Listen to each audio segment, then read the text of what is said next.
Good evening, everyone. It is 5:01. I'm sure that's copywritten somewhere. It's Wednesday, the 26th of February, and we are back in the store. And we are waiting for what delights we have tonight.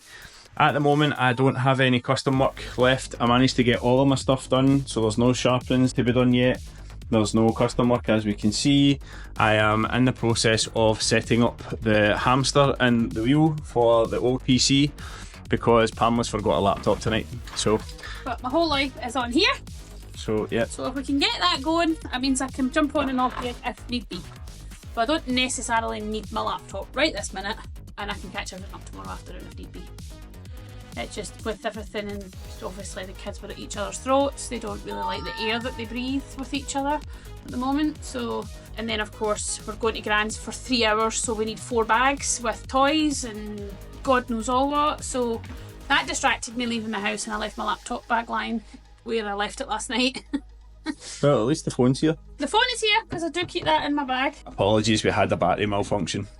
It was sitting saying that it had 50% battery, and then when I was recording Pamela talking out of the blue, it just went to 0. It does that every now and then. Sometimes if it's cold in here, if you leave the camera out, not in a bag, or if you leave it uncovered, sometimes the battery can just totally die. So we've got the other 2 batteries on charge, and this is a brand new battery, so hopefully this one manages to last this shift.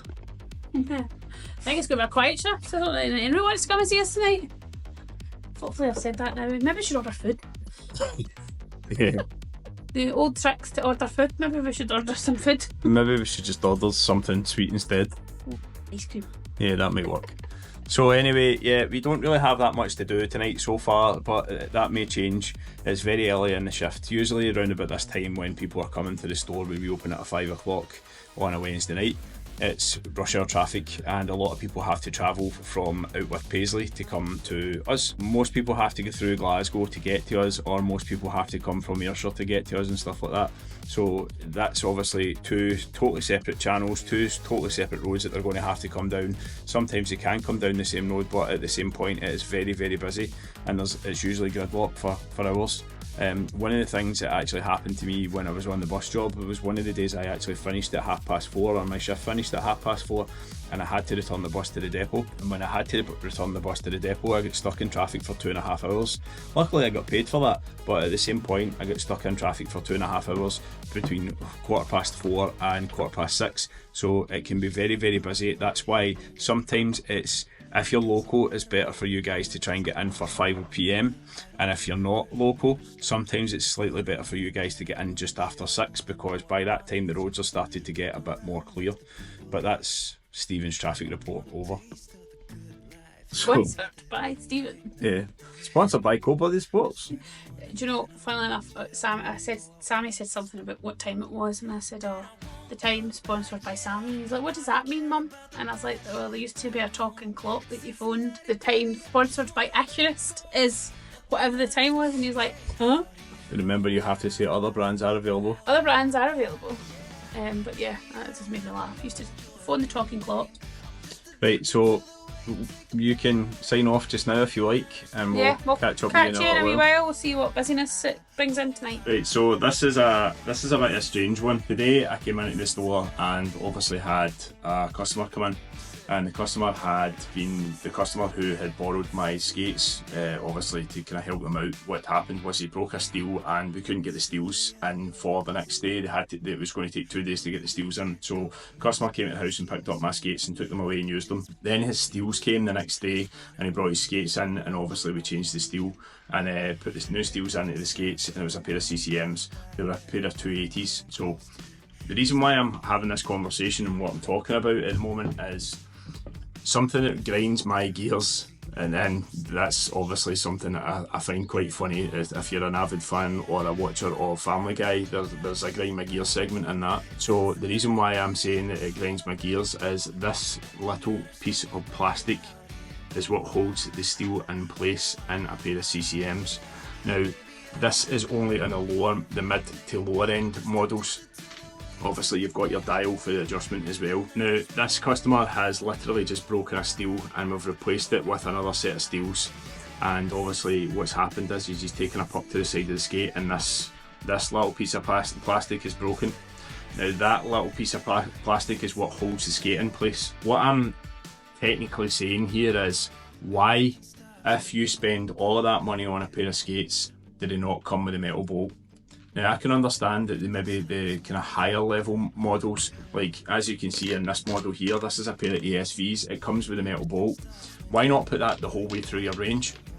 Now I know that obviously most people are looking for a saving, a cost saving of some description, but from my opinion on this one, is it really worth saving an extra £5, maybe even £10 on a piece of metal just to be able to save yourself that wee bit of money, to be able to say that you got a pair of skates maybe £10 cheaper or £20 cheaper or whatever else, when that will happen at some point?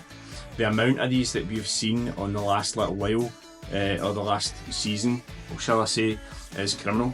I think it's wrong that this little thing here is failing consistently. So they do have kits that you can buy where you would have to go and buy the upgraded bolt and the upgraded parts. Parts that come with the skate and the lower end models is literally this plastic dial, and obviously your technically your plastic screw. Now that's what comes in the lower model ones. In the higher model, if you bear with me, I'm going to take this customer's skate apart and I'm going to show you the difference of the dial system. While I'm doing it, I'm obviously still talking here. This is a 4-piece part that basically keeps the blade in place. So as it's winding out, there's your metal pin. You can see how much more sturdier that is for a start, right? The second part I'm going to actually show you here is your dial actually comes with a spring, and it also comes with a nut in there as well. So it's 4 pieces, and that's what holds your blade in place. Now see on the higher model ones, as you can see, while I'm talking, I'm putting this back in the customer skate. While I'm talking about this, I kind of feel like that should be something that when you buy a pair of skates, that comes with it. Now again, that's not me having a go at CCM. I understand that everybody's obviously looking to try and save money somewhere, whether that's in production costs or what have you, but for me I just think that should be something that maybe, why save a little bit of money when you can pass that on to the customer? I'm pretty sure that the customer would be over the moon having something that actually worked properly.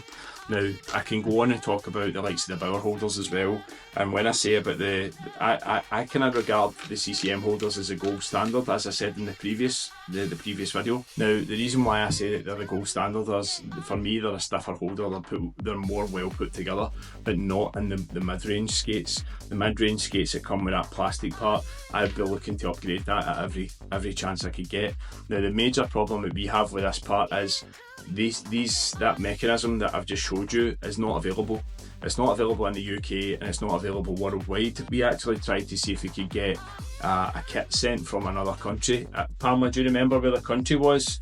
Do you remember what country it was? Was it Sweden? Was it Latvia? Or... Looked everywhere. So I'm just obviously speaking to Pam, who's off camera. She's basically said that she's looked everywhere to try and see if we could get these kits, and they're unavailable. So the only thing that you can then do if that breaks is change your holder. So this is where my gripe is again. If you then have to change your holder, why are you having to spend £79 on a holder when you could buy a £10 part to be able to put that part in the skate? Why save that much money to put that in your skate in the first place? Why put that in when you know that this is going to be a fail point? Now I understand that obviously some of these skates, they're not meant to be used for higher level hockey, which is understandable. So does that mean that every single player is going to then have to be going for something like a top end boot? Especially if they're in like under 12s, under 14s, under 16s, and where the budget is obviously smaller for some of these skates. Money is tight, and I just personally think, for me, I would be looking at, if it was me that was in that place, I'd be looking at taking a £10 hit. As much as that's obviously a bad business decision, I'd be looking to try and make sure that was something that wouldn't fail on my skate and my holder. If you're spending so much money on a boot like this quality, and then you're going to have a plastic piece that's going to fail, it's not worth your time. That might sound as if I'm being really negative about it. I'm not being negative about it. I would like to see someone else bring out this part. I don't know if anybody else can bring out this part, but that would be something that we'd be looking to stock if that was the case, because we, as a store, are getting to the stage where we, today, example, like I say about the customer coming in, I actually had to go home and take the bolt out of my new skates.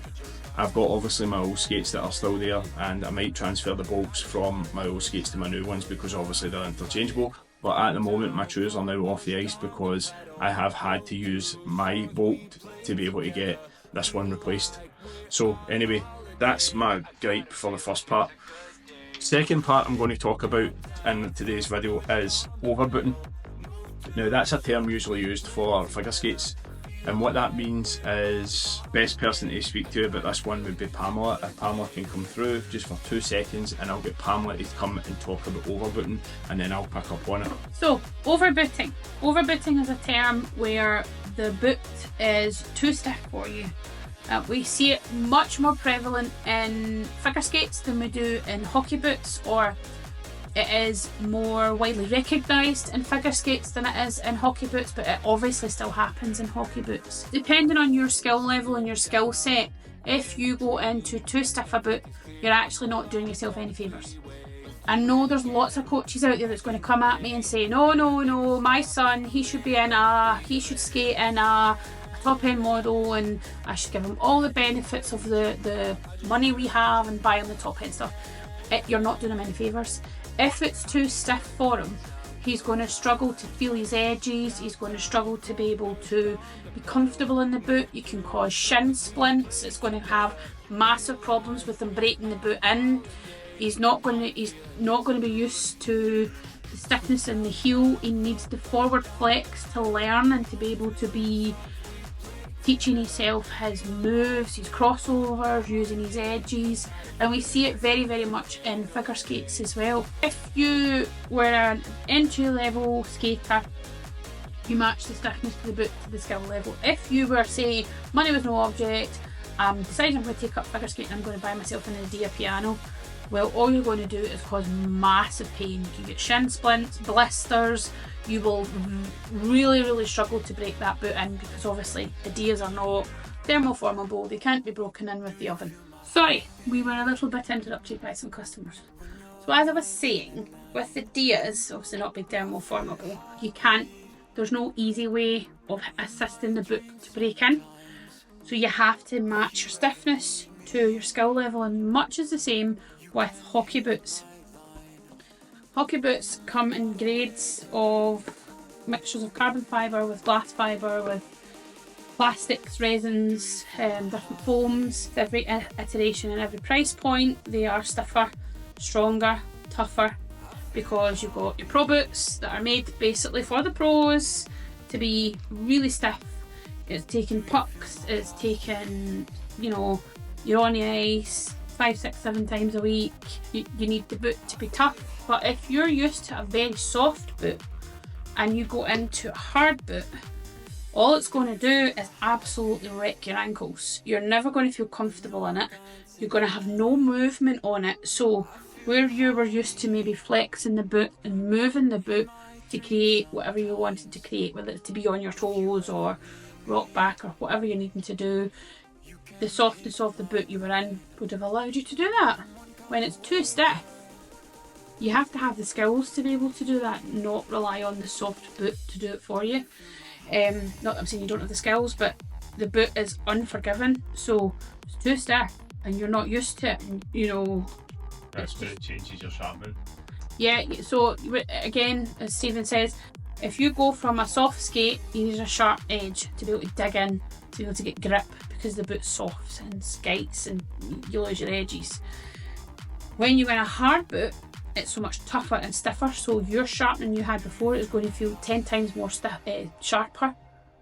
So that's where we see a lot of people dropping grinds. So where they would do a 3/8 before with their soft boot, they then maybe drop into a 1/2 inch or 7/16, whatever's easiest. But then you also have the other aspect of that, where what can happen is you can find that the boot is too stiff and you can't go over on your edge, and because you can't go over on your edge, you then have to go for a sharper grind. Sorry, not a stiffer grind, but a sharper grind. That basically means that you're then digging in a wee bit more and you're not getting your ankle movement.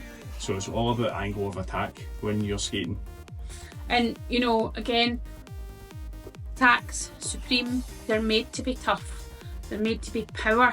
It's power strides. So stiffer, stronger, than the forward flex that comes in the Jet Speed and the Vapor. The forward flex and the flexibility of that more hybrid fit allows you better movement. So sometimes I like the tacks, I'm getting the tacks, but they're actually not the right skate for you. Kind of boils into it as well. So yeah, picking a boot is not necessarily always about what it looks like and how much money I've got. It really should be about what is the best for the skater. And a lot of people maybe don't stick to that. A lot of people are just like, oh, that's the top end boot, we need to go for the top end boot. Not every skater needs the top end boot. Yeah, and I think sometimes the mentality of the coaches is buy as best as you can get, needs to be a stiff boot, needs to be this. Sometimes it doesn't. I'm not saying entry level, because, you know, by the time they get entry level's great, learn to skate, but very quickly if you're playing hockey in them, they're just going to fold. You need a stiffer boot when you're playing hockey and you're asking it to do different things. And that's where the stiffness matches the skill of the skater. And I think that's probably where we'll wrap it up just now, because I don't want to repeat myself. And I've got loads of work to do. So I'll speak to you soon. Right, so I'm back, and the reason why I'm back is I'm basically here to talk about this skate, right? So if you're an avid viewer, you would have noticed this skate straight away, or you would recognise this skate. This skate has been in a few times, and it's actually been in because it needed heel lifts. It needed a 3mm lift at the heel to try and bring the customer on his toes a little bit more. Now, the situation was originally when we put the customer came in and basically stated that he wanted to be on his toes a little bit more and wanted the blade to be profiled adequately to allow him to be on his toes a little bit more. So what I did was obviously I changed the balance point of the steel and changed it so it was more on his toes. So what that means is you rocker them more off the front and leave as much at the back as possible to try and get him on that kind of more aggressive pitch. Now, that didn't work the first couple of times that we did it, and I said to the customer, look, this is on me. If you can't get comfortable in this skate, I'll fix it. Even though the customer got them from another company or a different shop or a different place, or bought them second hand, I don't know what, I can't remember. But anyway, he's got his lifts in the heels, and then he came back in and said to me just recently that he felt that there was a possibility that he could be more on his toes. So the situation is this is what his steel now looks like. He has had a problem where he has been struggling to get on his toes that much, where he has asked me to profile the front of the skate so dramatically that you've now got such a small area of blade at the front and such a massive area of blade at the back. He says that he's still having an issue with falling backwards. This is the reason why all of this work has been done, is because when he's bought the skate, wherever he's bought it from, they've profiled the steel and they've rockered the heel. Now, I didn't do that work on that skate, or these skates, unfortunately, because I wouldn't have done this as aggressive as what's on it. So basically, as you can see, the steel is very, very tapered, very, very tapered towards the toe now, and that's because someone else was inadequately informed on how to rocker the steels. Now, for me, when you get a set of steels and obviously they come out the box, they are very, very high at the heel, and when this customer's seen it, they've obviously had a look at them and thought maybe they needed a little bit off the heel because of the way the skate is pitched. Now, this skater was skating in an old pair of Bowers, and now he's went into a pair of CCMs, or it might have been an old pair of CCMs with a slightly different pitch. So if you look at that steel, you can see obviously at the front there's next to nothing at the front, and then there's obviously quite a lot at the back. Now, that is now a very, very aggressive steel and a very, very aggressive rocker that's been put on these. Now, unfortunately, when you take a little bit of a steel off them, you can't put it back on. In this instance, if this customer can't get the feel that he's looking for on his skate, we may have to look at getting him another set of steels, unfortunately, because I think with just that little bit of steel missing from the heel, that's had a detrimental effect to this person's skating ability. Now, other things that I am going to kind of suggest to him is I'm loosening the top eyelet and trying to get a little bit more forward flex to allow him to get a little bit more forward, but I'm hoping that obviously with the profiling of the steel that it's going to make a difference. Now, yes, I understand it's not a conventional profile. The customer has asked me and begged me to take as much off the front of the skate as possible to allow him to be able to get on his toes. Now, that to me, I've done the job that he's asked. So at the same point, it's not, like I say, a conventional profile, but it's not really what I would have liked to have done. I thought putting a lift in would have made the difference in the heel. It has made the difference. He has now become accustomed to the lift, and he's now saying that he feels as if he's fallen back. Next port of call for this one would unfortunately be a new set of steels. Well guys, it is 8:41. That is us finished for tonight. It was a very, very uneventful night. If I'm honest with you, it was very, very quiet. Obviously, end of the month, we're obviously waiting for payday for a lot of people. So we had a good friend of ours in tonight, Danny McAllister, who was my old coach. Danny used to be my coach in the under-16s. So yeah, he's still dodging about, he's still doing his thing, and obviously he's brilliant to catch up with.